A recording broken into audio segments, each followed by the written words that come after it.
Hello, everyone. Welcome back to a new episode of the 13th Man Sports Live Show. It's Shane alongside Frankie. We're back at it. I know we missed last week. We apologize for that. We promise this won't be a consistent thing. We will be posting consistently every Tuesday, so you can come back and we will be here next Tuesday. So we apologize for that. And we missed quite a bit of sports stuff over the last 2 weeks that we were, or last week that we were gone. And I know usually we start with the CFL, but I think there's a little bit more pressing matter in sports right now in Canada. And over the week, literally, we missed a week, and we saw Montreal come back 3-1 against Toronto to win, and then they have just swept the Winnipeg Jets. And I know, Frankie, you are a huge Montreal fan, and you thought Winnipeg was going to win. Look, I won't go as far as to say huge Montreal Canadiens fan. I am a Montreal Canadiens fan. Like, don't get me wrong, but I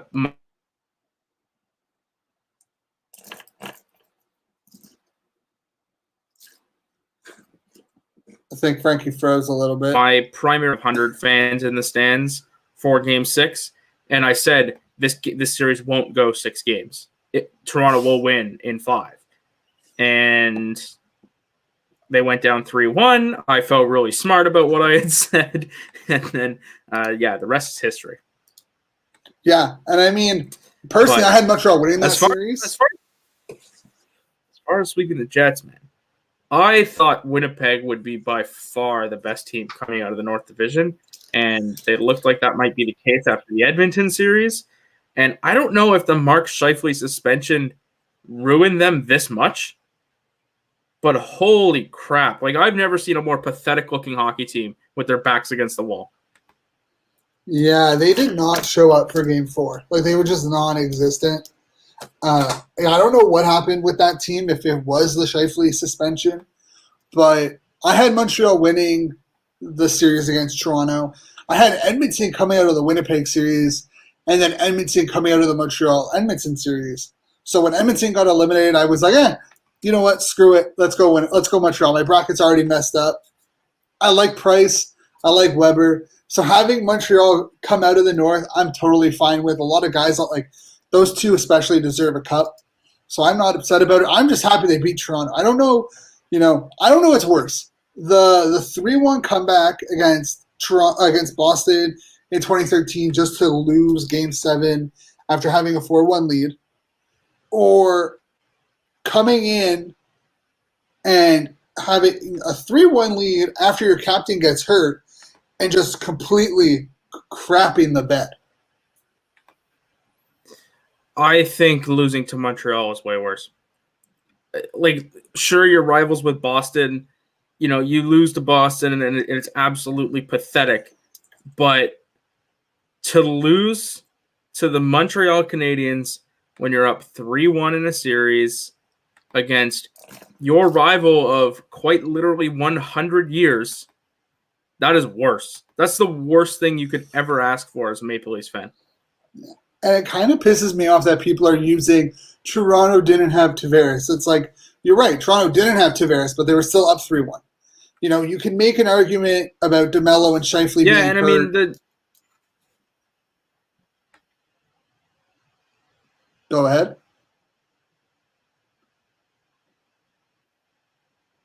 Oh, I don't know. I think we have some connection problems here. This is quite interesting. Of course there is.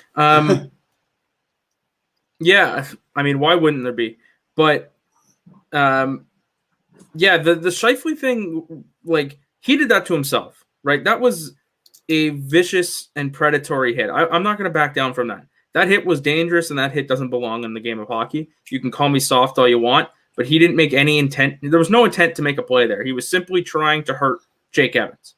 I will not be convinced otherwise of that. The NHL saw the same thing, and they suspended him, rightfully so.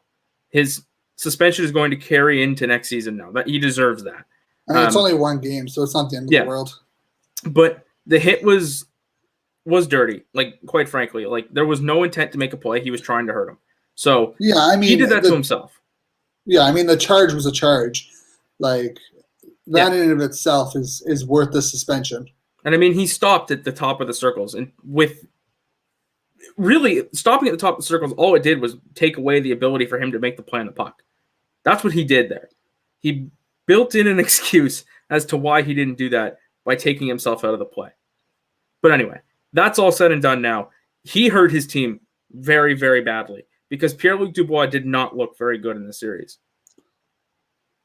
Yeah, I mean, Pierre-Luc Dubois, I feel like both teams lose that trade. I didn't like the trade when it happened between Columbus and Winnipeg for the Dubois line. I didn't like that trade. I think both teams were kind of shooting themselves in the foot.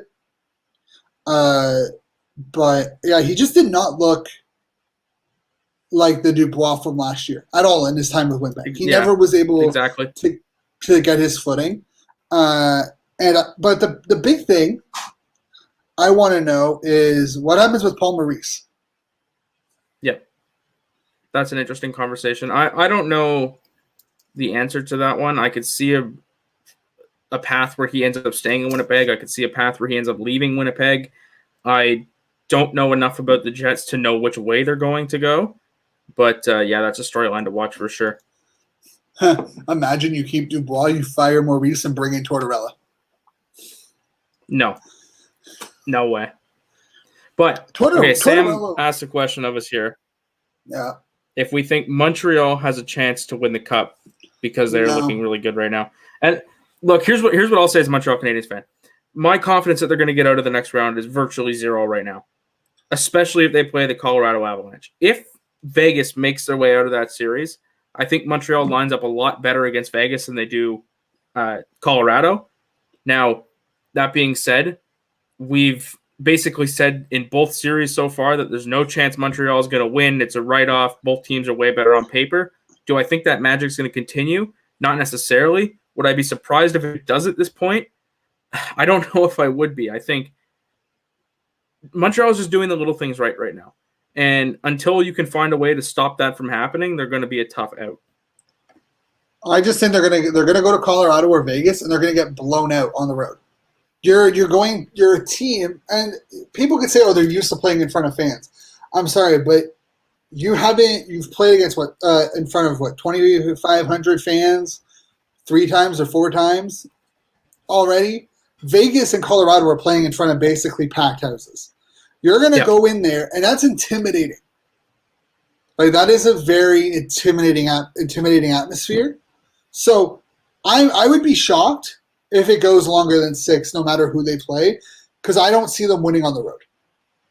Could they win at home? No, yeah, I mean, I just don't see them winning at home. I don't see them winning on the road. Yeah, I mean, that'll be an interesting one, especially, like I said, would it surprise me if they ended up doing it? No, because they've been written off twice already, and they've found a way to win games. So credit where credit is due for them on that front. But yeah, they were spectacular in the last 7 games, never trailing, obviously, and Carey Price looks outstanding. Yeah, and then right now we have Tampa and Carolina, and if Tampa could be the other team that gets into the Final Four with a win over Carolina. The Islanders have a 3-2 series lead, and that Game 6 is tomorrow back in the Nassau Coliseum. And that place should be rocking. So, we could very well see over the next 4 days the Final Four set.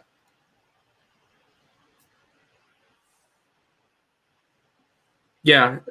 So, I don't know. That playoffs are just heating up. I mean, Winnipeg didn't really put up much of a fight, but I mean, this next series should be fun. Montreal's the North Division is about to get their first real test, whether it's Vegas or Colorado. That series is going to be.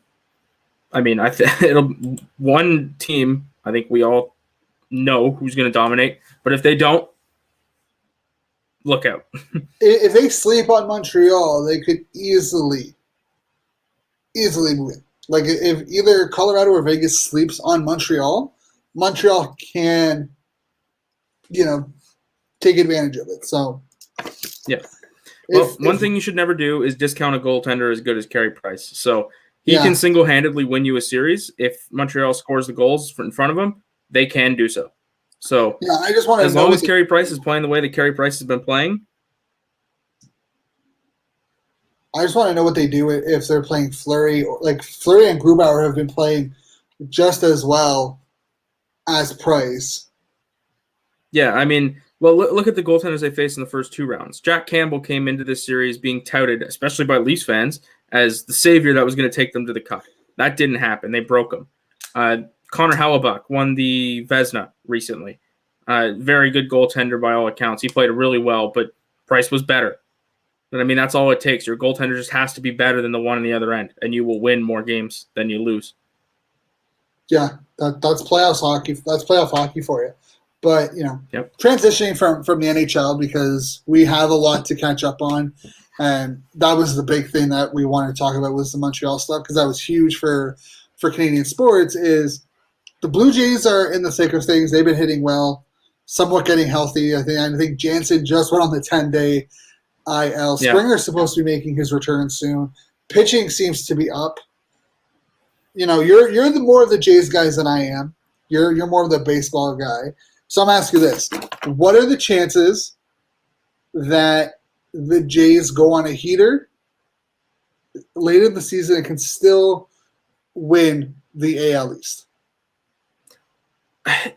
Well, this month is crucial. I think they've already played Miami twice. They won both those games. I think they got Miami twice more this month. They got Baltimore 7 times. You've got the White Sox 3 games coming up here. You have played the most difficult schedule in baseball so far. And so far in June, they're sitting here 3-2 after getting shellacked by the Astros twice and, destroying them one night, which that was a weird series. That one is just kind of a series that you put behind you because it was a disaster in 2 of the nights and you just kicked their ass the other night. It was so weird. But this is the series, or this not the series, this is the month of the schedule where we're going to figure out if the Blue Jays are legitimate contenders or not. Because if they can go on this month, win basically the rest of their series from here on out, I think they can potentially do that. But if they come out of this month and they're still playing close to 500 baseball, it's starting to get to lights out point on the season because, this is probably the month. Like, you're playing some of your weakest opponents here. When you got Baltimore 7 times in a month, you have to take advantage. So what do you think's the realistic? Should they be shooting for like a 700 win percentage in the remaining games in June? I don't know if you necessarily need to go that high. I think you just need to focus on winning each night, winning each at bat, winning each, whether you're pitching or at the plate. You just have to win. Put the ball in play, and good things will come. Like, I don't think you can go into the locker room and say, okay, boys, we got to win 70% of our games this month, because that's not going to work. Just go in there, tell them, your approach at the plate has been really, really good so far. Continue that. Pitching has struggled a little bit as late, so let's just try to get back to where we were pitching at the beginning of the season. And like I said, you're playing some weaker opponents this month, so if you can do those 2 things, the wins will start coming for you. Yeah, I mean, it sounds so easy, right? As a fan coming in from it, I think everyone's interested to see how Springer affects it and where he slots in. Yeah. Come whenever he returns. I know we've talked about what we think lineup wise would be ideal. Yeah. And I mean, that we also talked about that before Marcus Semien went on that absolutely insane month of May, because if I had the choice right now to take him out of the leadoff spot, I absolutely wouldn't. That's how good he's been. That's what I'm saying, is that like if you look at it the way people are hitting, if you put Springer at the 3 spot, you're forcing people to throw to Bichette, throw to Springer, throw to Guerrero. Yeah. And I mean, part of the issue right now is the fact that you're missing George Springer and Kevin Biggio, because now, like, you have to put Rowdy Tellez or Santiago Espinal or Jonathan Davis in the lineup every night. Those are guys that you want on the bench to come in and pinch run in the 9th inning when you got a runner on second base with no outs. Those are not guys you want playing every day for you, taking important at-bats, because when the bottom of your lineup is Rowdy Tellez, Danny Jansen, Santiago Espinal, and then Jonathan Davis or Joe Panik, I'm not scared. Yeah. right? I can pitch around the middle of your order all of a sudden and go try to get an out on Rowdy Tellez, who's been freezing cold this year, despite having all the pop in the world. Yeah, he definitely took a step back this year. Maybe it was the injury. He still hasn't found his groove yet. But I think adding Springer, if you put even, I know once Biggio gets back, it'll also make things even more dangerous for this ball club. Yeah. But yeah, I think Springer, if you put Springer in the 3-hole right now, and then you have Guerrero, Hernandez, Grichuk, and then Gurriel from 5, 6, and 7, and your only last two are your DH, so most likely Tellez and your catcher, which at this point is going to be McGuire until Kirk or Jansen come back. I don't think McGuire's playing tonight. I think it's I think it's the other guy. I'm not sure who they called up tonight. Yeah, gotta check to see who that is. It is Riley Adams. So he's catching tonight. Who are they sending to the mound tonight? Robbie Ray. So this is going to be an interesting night because, Riley Adams is still young. They've had him – he's been around a while. But obviously they picked McGuire to bring up over him the first time. So, yeah, but, in baseball terms, he's still kind of – he's never seen the major leagues before. He's making his debut tonight. So, but he's worked his way up from, single A. Well, he was at the he was at the alt site all of last year. So it's not like he hasn't been around the major league guys because he was around guys who were there last year. So that's a little bit of a situation to watch because as well, I think we're at the point where we're battling to see whether Danny Jansen or Reese McGuire stick around when Alejandro Kirk comes back. Because if Danny Jansen's defense is absolutely amazing. And if he could hit 250, 240, I'd be thrilled. He'd be one of the best catchers in the league, in my opinion. But the fact that he can't get to 200 is really bad because he's an automatic out in your lineup. Yeah, and I wonder how much of that is just pressure, right? If he's batting ninth, you have that. I feel like batting ninth, you have that added pressure, especially if there's one out, right? Because you want to turn over the lineup, so you're probably forcing more hits than you should.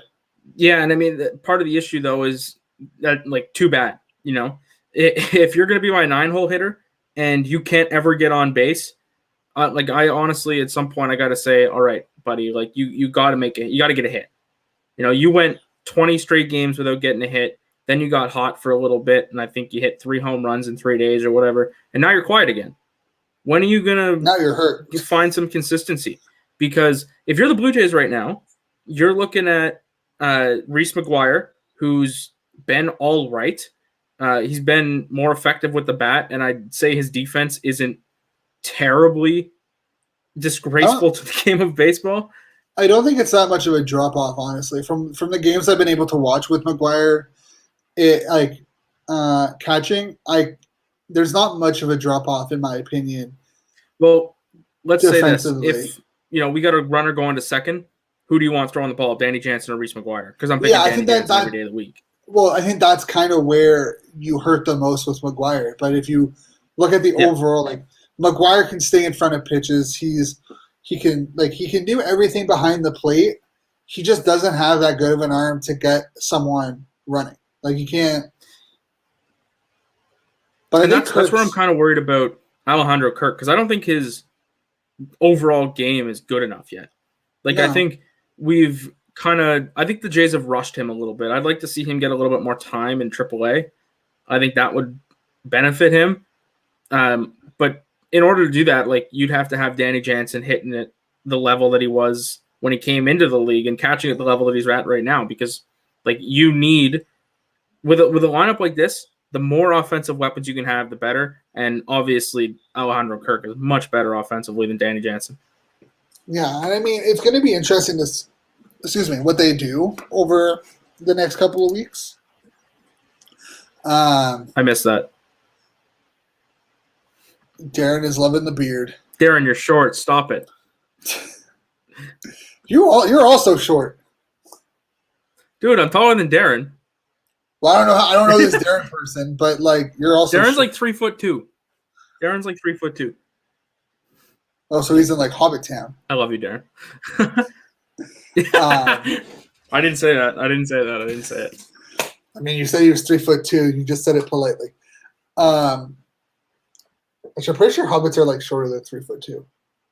Pretty sure that's like dwarf area is 3'2". Oh, he's 5'5". Oh, so he's taller than Kirk. So I mean, I'm still taller than him. it's by like what? An Yo, inch? Alejandro Kirk's actually so small. How tall are you? Like I don't know 5'6"? his exact height. No, but you. How tall are you? Like 5'6"? Yeah. Like 5'8", No way. 5'9", probably. No way. I don't Yeah. believe that. We have to measure. Dude, come on. I don't believe that. I don't No. believe you're 5. I don't believe you're 5'8". Anyway, are we done with the Jays? Yeah, I think so. I think we've talked as much about the Jays as we possibly can this episode. The fuck.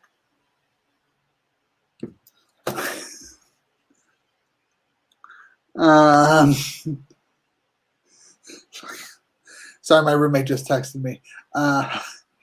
No. You know what? Let's take this time to take a break.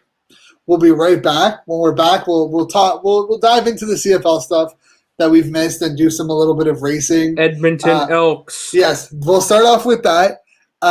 We'll be right back. Thank you all for tuning in. Remember, like, comment, share the video, subscribe to our YouTube, Facebook, Twitter, all that fun stuff. We'll be right back after this short break.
All right, we are back. Thank you all for tuning in.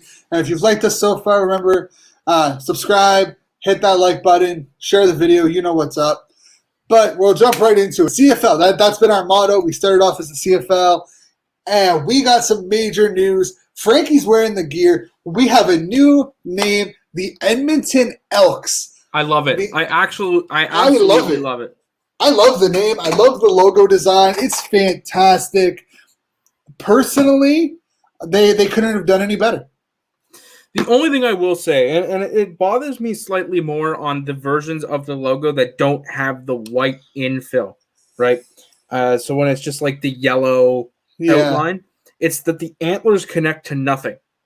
On the white infilled version of it, it looks fine. Like it looks like they connect to something.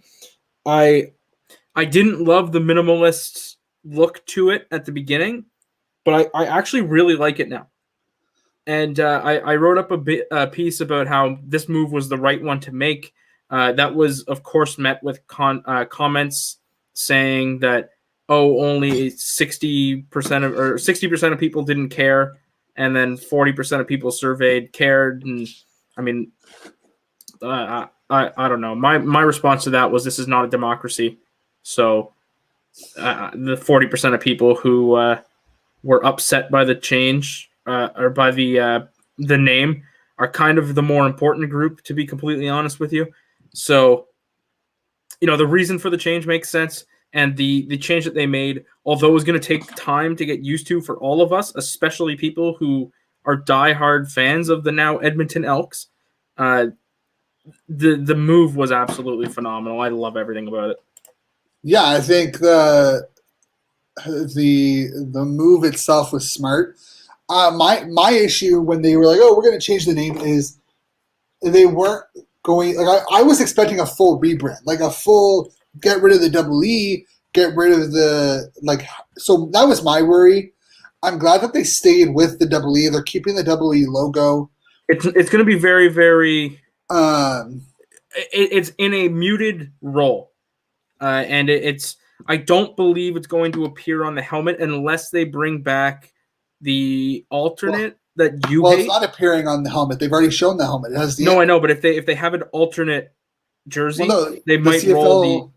CFL only has the one helmet rule. Yeah, but those are decals. You can pull the decals off and then put a new logo on them. That is allowed. So I wouldn't be surprised if they did that in some way, because I think honestly that for Edmonton fans, the EE is going to be able to kind of act as that bridge between the two identities in a way for them. So you can still get the EE merch. You know, it's an updated version of the EE, which I think it looks really, really nice, especially now that they got rid of that. Opinion. Yeah, they got rid of the circle. They got rid of the black. It's really clean. It's kind of like, I don't know how to describe it. I think it's more of like a wildernessy font, if that makes any sense to you. Personally, I'm really excited for the jerseys because the yellow is different. I don't think so. I feel like if you're going to change, like you have the antlers, why not change up the jersey a little bit? Even just the shoulders. I saw. Because they're not even available. They're not available on the website yet. The only jersey that's available is the double E jersey. So what I saw when they posted the picture of the big merchandise line that they had, I saw one of the jerseys in the bottom, and instead of, it's the same thing except at the collar where it used to say Eskimos, it now says Edmonton. Huh. The other thing though that I saw, I'm gonna just pull this image here and show you this, because this is a concept that I believe the Carleton Ravens did. They did a jersey swap with Mitch Rapper, I believe his name is. I don't know. Did you see this? No, I did not. Let me show you this, because this is something else. It's a very, very clever way to kind of tie everything together. If it he was drafted by Edmonton. I totally forgot about that. Here it is. You can kind of see that they have a little bit of the antler design on the sleeve there. Like, I think something like that would be very smart. Is that I don't see the numbers being the same. I think they're gonna. Yeah. I think they're gonna be like a Winnipeg or a Hamilton kind of thing, where it's just like a solid color, like a solid yellow. I could see that on the green jersey. I think on the yellow jersey we'll see a green outline on them. But you know what?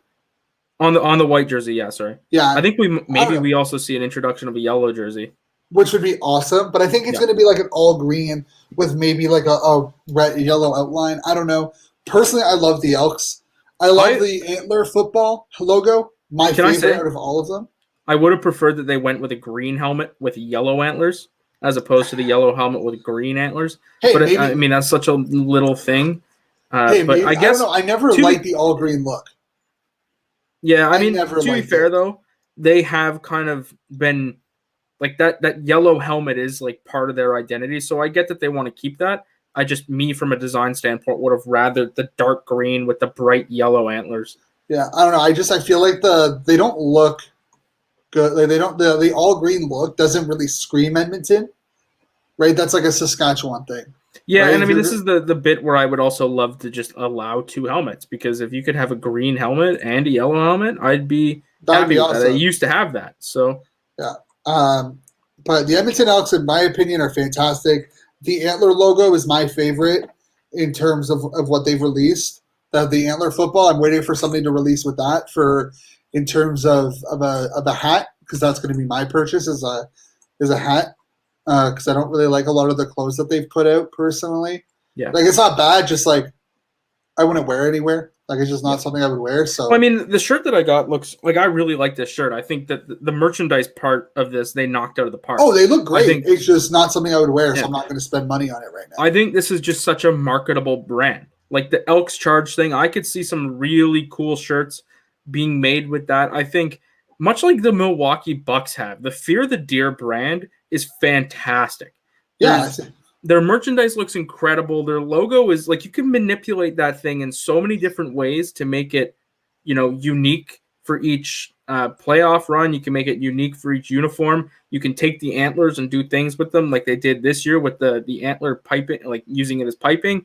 There's just so many things you can do, especially like we've seen the Eagles do it and we've seen the Rams do it. It's just awesome branding. Yeah, I personally think they hit it out of the mark.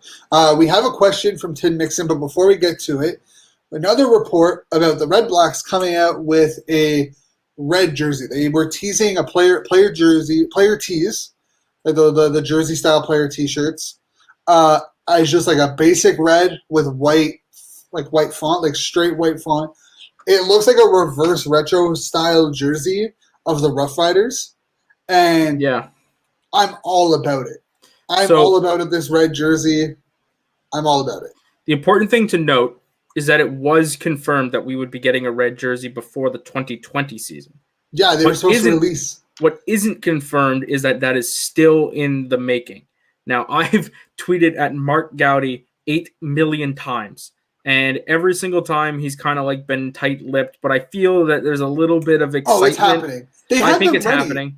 They were ready. They were going to drop them. Like, they had a game called the Red Jersey Game against Edmonton last year, where they're like, hey, wear red jerseys. So they're going to do it. I think it's just a matter of when they release them. Now, what do I think they're going to be? I think they're going to be the exact same as the black one, just red. I hope Maybe not. They bring back the silver numbers. I hope not. I hope not. I hope it's a Red. I hope it's a Rough Rider.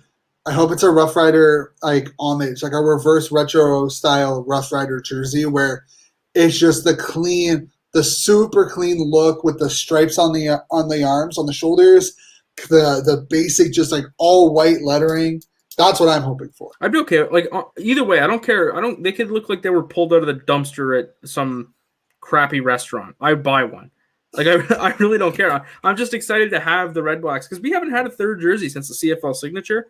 Which, by the way, we saw photos of what those would have looked like. The helmets. Yeah, they released them. They released them back then. I don't know what you were, but they released them back then. Did the pictures of the actual made up ones? Did they? Because I had never seen those before. Yeah, no, they released the side panel one. Shortly after they released the jersey, and then they said like it was in the article. I'll see if I'll find it and send it your way. But yeah. They've shown what the helmet would have been side profile, but the back one where they didn't line up is what they haven't shown before. Yeah, so they showed the one, like, you can see the pictures with Henry Burris in it, right? That's the ones you're talking about. Yeah, so the ones I'm talking about are the ones that we saw in that article. They showed the one in the article where it's like a side or a front view or side view, where you don't see the other side, and then there's the back. I mean the one where it didn't line up though. I'd never. Oh yeah, the back view they didn't show, but the side view, they showed originally. Yeah, but like man, you know what? I saw a lot of people, especially I saw a lot of Riders fans talking about how ugly that thing was and how it was stupid, and they thought it was going to be used this year, and I'm like, no. And don't you guys remember the watermelon helmets you wore that time? No, those jerseys. Okay, yeah, but the helmets were terrible. Oh yeah, I mean the Bombers helmets in that were terrible. Yes, but the jerseys were mixed. The only three teams to knock it out with their signature look was Montreal, Hamilton, and Calgary. They were the only ones. I would argue that Ottawa's actually looked really good without the plaid helmet. Yeah, I don't know. There was something about the jersey that just like maybe it was the color of the logo they use. Like the silver didn't seem right. I love the silver. I actually I genuinely love that look. I don't know. There was something about it that I never really sat well with me. And I never really liked it. You know what? Honestly, too, what a genius marketing idea to sell jerseys that have the logo on the front. Because people are more inclined to buy those without a player name than they are a blank jersey with nothing, right? That 100%. Was genius. 100%. Like personally, my if you take the signature look and combine it with the turf collection, that would have been like the perfect marketing scheme for the CFL. I think they'll do something clever with these. I've always wanted to see them take the saw blade out of the logo and just put Yes. the R on the side of the helmet. Which is what I'm saying. Do like a reverse retro style Rough Riders jersey with just the R, and have it like a red with just like a solid white numbering. Yeah. Like, it would be fantastic. Yeah. But, we're not going to keep him waiting any longer. He's been waiting for about 10 minutes now. Tim Mixon's question through Facebook is, what are your thoughts on the bigger presence of Canadian football players in the NCAA over the past couple of years, and also going to big-time programs? He loves it. Frankie, I'm going to let you answer this one first. I love it too. I mean, at the end of the day, what do we want to see young Canadian football players do?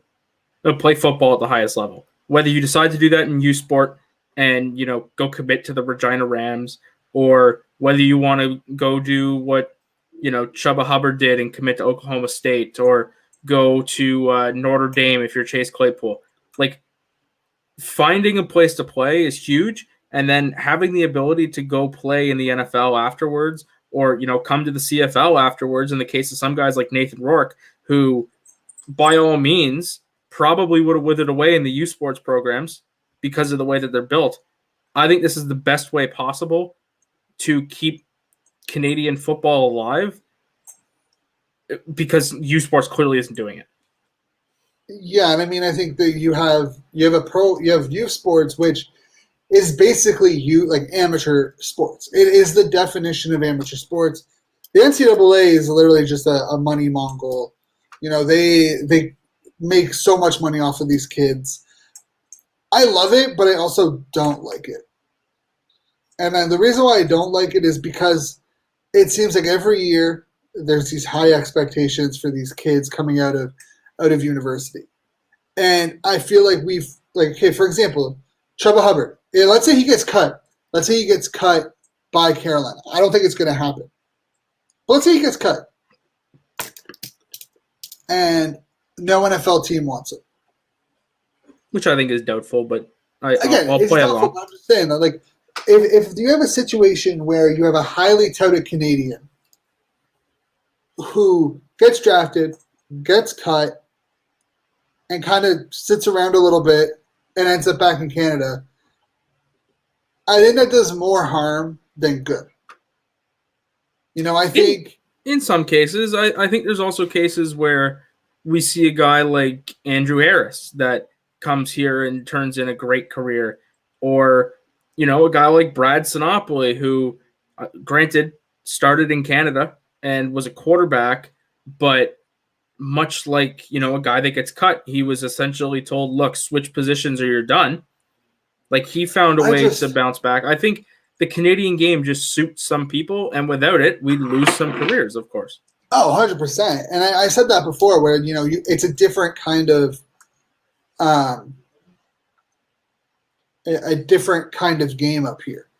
And I'm not saying I'm not trying to hate the Canadians in the NCAA. That's not at all my point of it. Like, I think it's great. Like, if you can get into a Division I program, go for it. Go right ahead.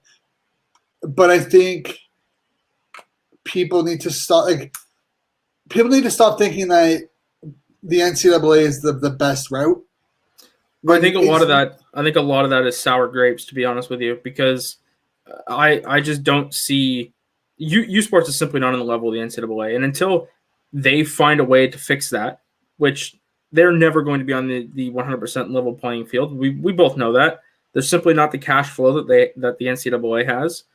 But until they can find a way to churn out football players, it's just not even going to be close. Like, any Canadian would be dumb to decline an NCAA offer to go to U Sports, except for some very specific situations. And I think that we had a chat with somebody who said the same thing. You have Michael O'Connor, who, from my understanding of the situation, he was recruited, was told that, okay, you're going to come into camp, you're going to, as a freshman, battle for the starting role. They fired the coach and was basically told, you're going to hold a clipboard and you're not going to be given a chance to start. And he's like, screw this, I'm going to Canada where I can start. And he led UBC to a Vanier Cup. Yeah. And it was Jonathan Edward of the Carleton Ravens that told me that, by the way. He said that he was recruited to the NCAA. The opportunities just weren't there. And his options were to go back somebody up there or come up north and play. And he decided to go with that option. He still thinks he can go to the NFL from here. And he said, if not, the CFL's calling my name and I'll go play there happily. Yeah, and I think my issue is, and this is more directed at the CFL and Football Canada than it is the actual athletes, is the youth sports should be a number one option. If you and I think this is an issue as a whole in youth sports. And because I guarantee you there's youth sport basketball players that are better than NCAA basketball players. The Carleton Ravens have proved that time and time again. There's granted, most of youth sports hockey is filled with former CHL players. Yeah. It's usually filled with former players. But still doesn't change the fact that I feel like there are youth sports players that if they didn't go through the CHL or they were allowed to play in the NCAA even though they played CHL, they would be getting more traction. And look at a guy like I believe Lucas Chiodo is like one of those examples. Maybe may have been Kyle Maximovich, but anyway, there's a ton of guys every year that go over to the to U Sports, and I wonder why they couldn't get a look, maybe in the East Coast League, maybe in Europe somewhere, and then work their way up to become an American League, or at the very least. There's just a lot of talent that kind of gets wasted every year. Yeah, and it's rough because there's the talent pool is so big, right? Like, and that's the problem with sports is that the talent pools are so big that there are going to be players that are looked over intentionally or unintentionally. But I feel like we haven't done enough in the Canadian side of things, to push amateur sports or our university level sports up. Well, I mean, that couldn't be more evident than when we were talking about the draft a couple of weeks ago. Every time somebody got picked, it was, who's that? All right, let's go figure out what this guy's about. Whereas you watch the NFL draft, and they know everything about everybody. Yeah, and you generally know who the top 5 or top 20 picks are, even if you're a casual fan. Like, we all know who's going first overall in the NFL this year. Yeah, I mean, it's a crapshoot in the CFL every year. Who went first overall in the CFL? That tight end out of Boston College. Yeah.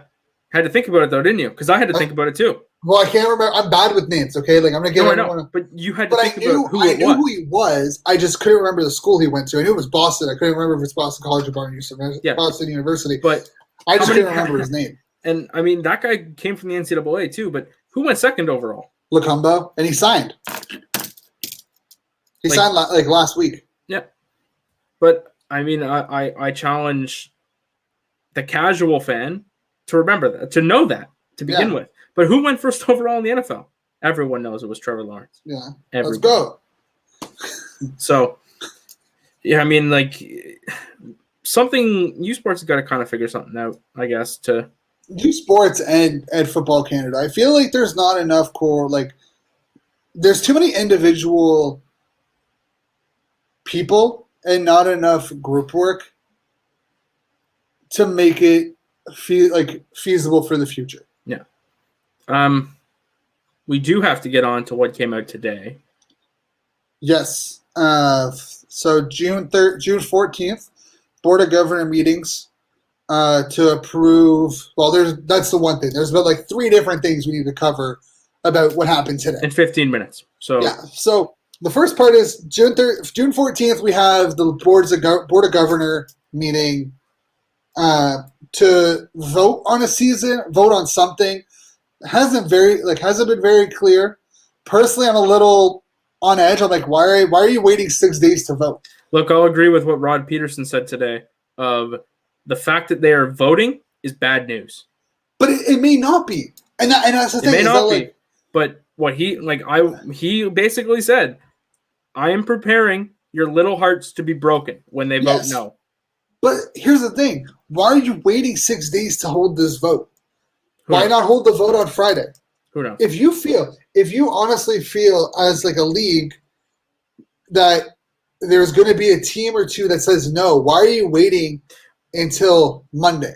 Well, I mean, to be fair, in COVID times, 6 days might actually have a difference.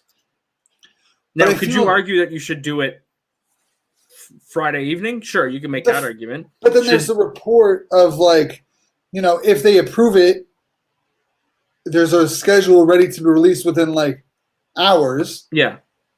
And now you have Dave Naylor also came out and said that a committee of 7 people representing 7 teams, like pro teams in Ontario, last week put a proposal to the Ontario government to have 35% capacity as early as July 2nd, and up to 100% capacity by July 23rd. That figure's optimistic, I think. I think the 35% by June 2nd or July 2nd is kind of reasonable. I don't know if the 100% one's going to be, but I think they'll also be willing to be flexible on that. If they say up to 100%. Yeah. If the government came out and said, okay, you can't have 100, but you can have 75, deal, they're going to take CFL would shake their hand in a heartbeat. But that's what I'm saying is that, like, okay, are you actually voting on the season, or are you voting on how, like, where the season starts? I think it might be more of that. I think we all know it's going to start in the West.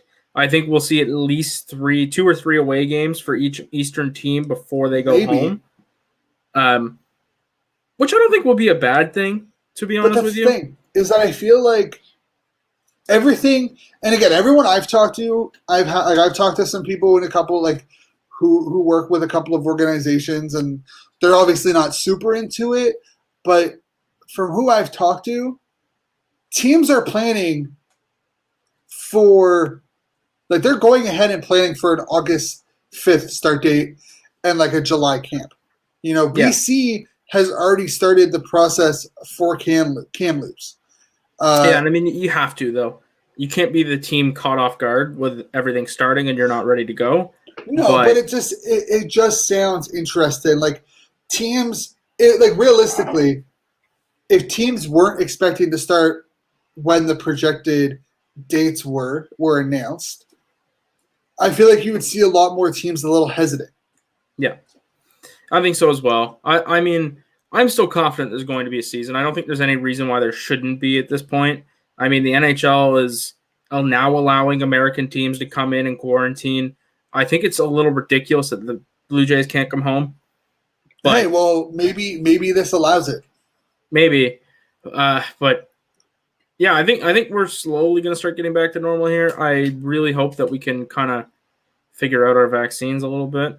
I mean, go get your vaccine, please. That's the only way we're getting out of this. Yeah, I mean, I got my first shot on the 24th. I'm fully vaxxed already. Yeah, lucky healthcare worker you. Yeah. Mine's in like September, but yeah, it's just like, I don't know. I feel like we're getting so close to it. Like, you can almost taste it. Yeah. And did you see, too, that the CFL put out their depth chart reviews, which... I thought they were only doing special teams. I thought they were breaking it down. I think they did full thing for the Riders today. But, I mean, we did that last year. So... maybe we'll have to hop on that again. Did they do that before us? Yeah, we used theirs and did ours. Oh well. Like, we used theirs as a base and kind of did it like through that. We used them as the base.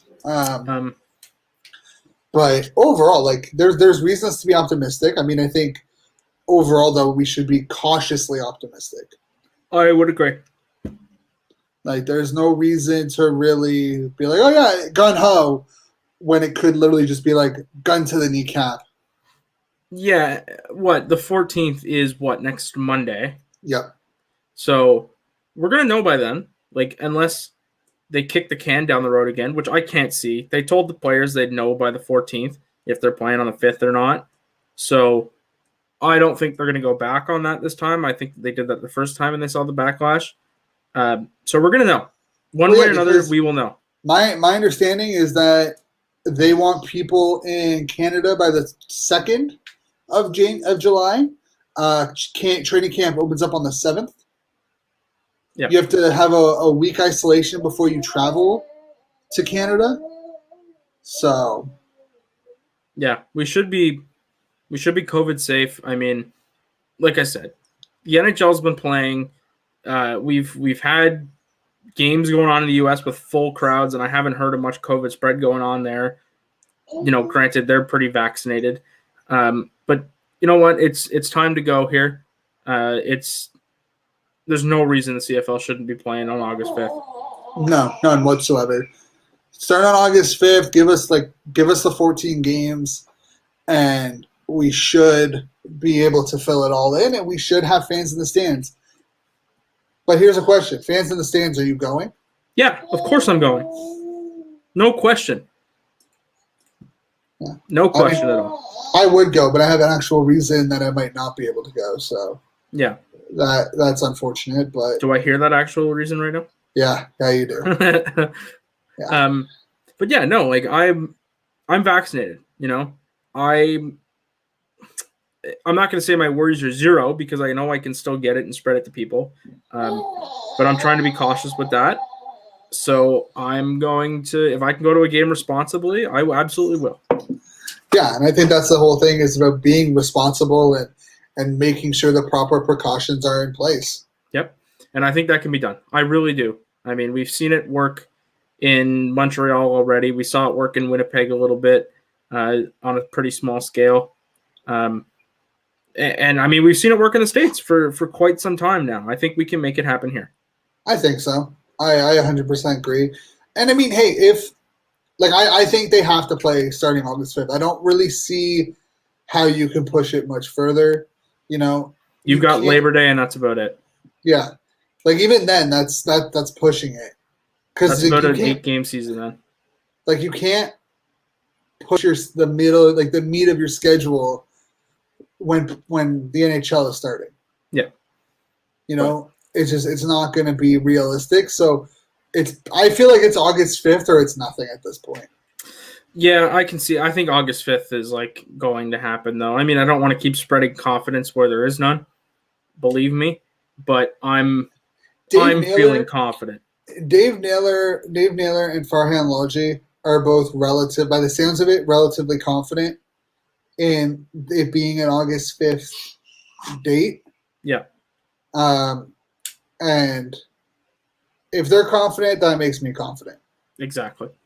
And I mean, Rod's realism comes from, I think, the shell shock still of not having last season and just the worry that that's going to happen again and kind of almost preparing yourself for the worst, like going into a playoff series where you're going to lose. Shitting on your own team is the best way to do it because then you're not upset when they lose. Yeah. So I feel like him saying, don't get your hopes up for this weekend or on Monday, I guess, is kind of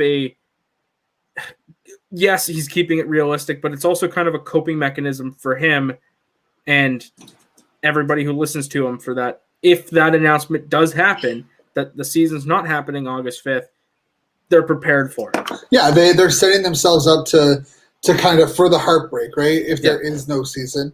Yeah. Which I think he's not out there being like, oh, I don't want a season. He wants a season. He wants a season as much as anybody else, if not more. Yeah, because much like us, he's in a position where a season would help him out big time with viewership numbers, with engagement, and just with general enjoyment. Because I know for a fact Rod loves the CFL. He absolutely loves the CFL. So for him, he wants the CFL. I mean, I don't want to be putting words in his mouth. Obviously, that's what we're not trying to do. But still, if you watch his show, he absolutely you get the sense that he absolutely loves and adores the CFL. Mm-hmm. And just with his background too, I mean, he's CFL. Yeah, he's CFL through and through. Yeah. But I don't know. We'll have our show next Tuesday, maybe Monday night or whenever the news is. Maybe we'll do a quick live to kind of talk about it if our schedules line up. Depending on when the news comes out too. This might be I would not be surprised if this is a meeting that goes, say it starts at 6 p.m.-ish, sometime like that. It would not surprise me. It's going to be in the middle of the day. It wouldn't surprise me if this was one of those NHL lockout style meetings that lasts late into the night. I don't think so. They're trying to release a schedule of I think it's going to start at like 8 o'clock in the morning and end at like 2. Yeah, it'll be a long meeting regardless. But I mean, I'm optimistic for it. I'm actually excited for it because one way or another, there's an end. Yeah, I mean, there's going to be some sort of conclusion and closure, some way or another. But before we go, we got about 5 minutes left. Before we go, we do have some exciting stuff in the works. I'm still working on the wide receiver article. I know I said it was going to have it out last week. I knew it wouldn't come out. It was so much harder. I think, than people realize trying to make this article. It is ridiculously hard. It is frustratingly hard. I've gone through like 7 different drafts, and I barely get through like 3 players before I'm like, I hate it. Restart. I hate it. It's so bad. That's the issue, right? I put out that quarterback ranking. You and we talked about that one for a little bit, and there was multiple different versions of those. There's only 3 players on that list that didn't move spots at some point, and that's Bo Levi Mitchell, Mike Riley, and Trevor Harris. Those 3 were even Trevor Harris. Trevor Harris was like an iffy at 3 for me. And actually, you know what? No, Nick Arbuckle stayed at 10 the whole time as well. Yeah, I think that one was a given. I think that was probably next to Bo. That was the easiest ranking on the list. Yeah, but I think the 3, 4, and 5 spot were a little tricky. Yeah. I just want to say as well, we got a lot of comments on that about the whole Dane Evans and Jeremiah Masoli thing. Honestly, Tiger Cats fans, we don't hate you. We don't. But you know what? You're giving me a reason to. Because honestly, some of the abuse that we took, we had somebody come into our private DMs and essentially call me an idiot. And I'm like, okay, buddy. I did not see that. Yeah, this was on our Facebook DM. So that's why I'm on Facebook. You know who you are if you did that. But look, a lot of thought went into that article. We didn't rank Tiger Cats low because we thought they were bad. And it quite clearly says at the top that a lot more than one season of good play counted for more. Or bad play. Yep. And I love Jeremiah Masoli. I absolutely love Jeremiah Masoli. But he's a turnover machine. Matt Nichols is a better quarterback than Jeremiah Masoli. And he has been. Matt Nichols just got injured a whole bunch.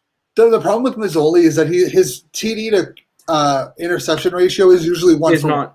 Yeah, and I was looking back at his stats, and I'm watching him play from last year, and even though the Tiger Cats won a lot of games, he was still throwing a ton of interceptions. Yeah, and here's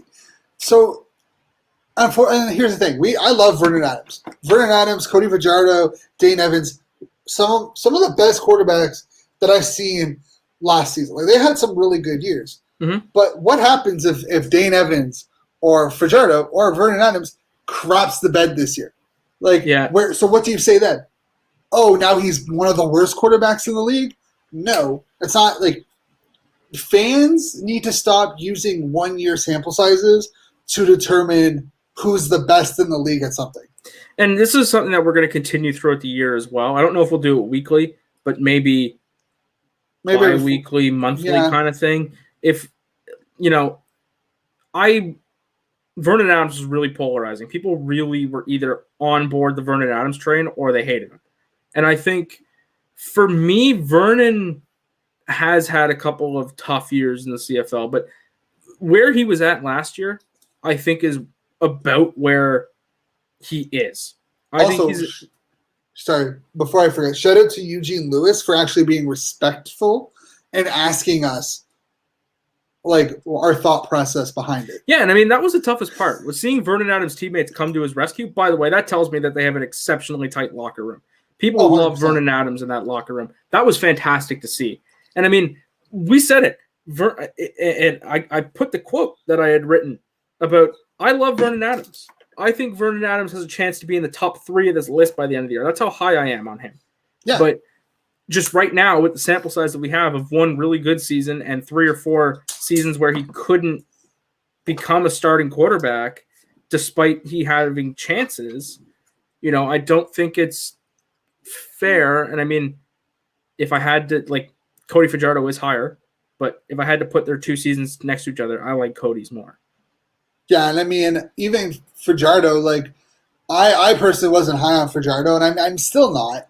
Yeah. But That's because he's been a third string quarterback up until last year, and like, what happens if he falters? And the thing with him being ahead of Mazzoli, I mean, that was tough because I had Mazzoli in the number 4 spot for a long time.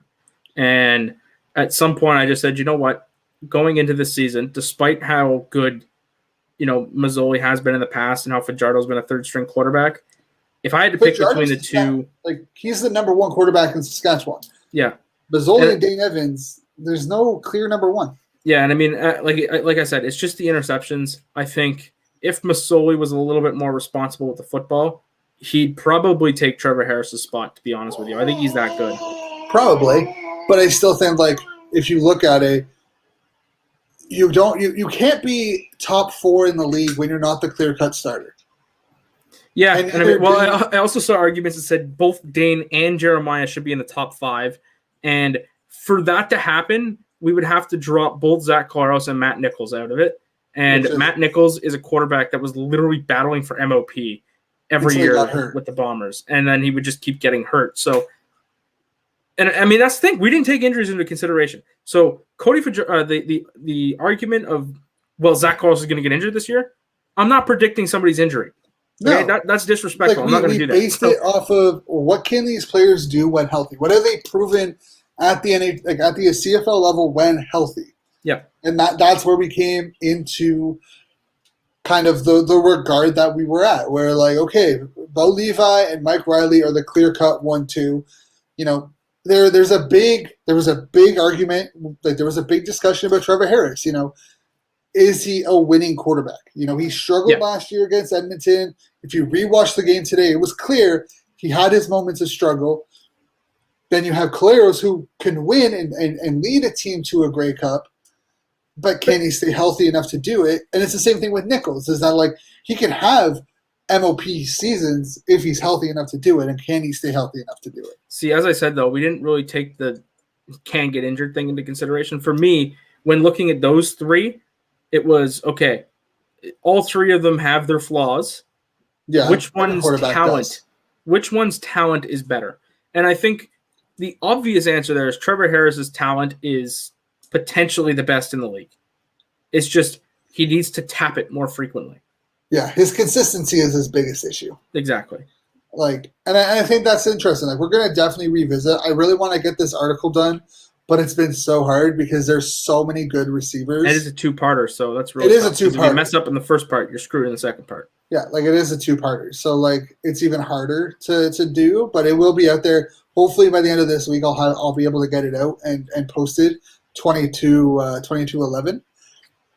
But before we do end off, because we've just hit over the hour, we do have some exciting news coming your way. Hopefully next episode, and if it's not next episode, it'll probably be the week after. So you'll definitely want to stay tuned for that.